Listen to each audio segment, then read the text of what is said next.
Bwana mtazamaji wa FJ TV, najua unajua lakini kama ufahamu ngoja nikujuze. Mimi kwanza ni Neema Kayuga, niko hapa kukujuza taarifa zote za kimichezo ambazo unahitaji kuzifahamu bwana. Kubwa zaidi siku ya jana tunafahamu, najua mnamjua huyu nyota wa klabu ya Liverpool pamoja na timu ya taifa ya Misri. Si mwingine ni Mo Salah bwana.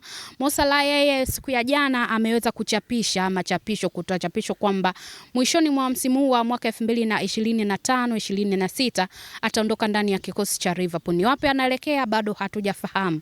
Kuondoka kwake ndani ya Liverpool kutaleta athari gani, lakini pia kutaleta faida gani kwa wale ambao watasalia, lakini kwa wale ambao watasajiliwa. Bwana Mo Salah ukiangalia miaka 9 ambayo amekaa ndani ya kikosi cha Liverpool, lakini amefanikiwa kukusanya makombe 9.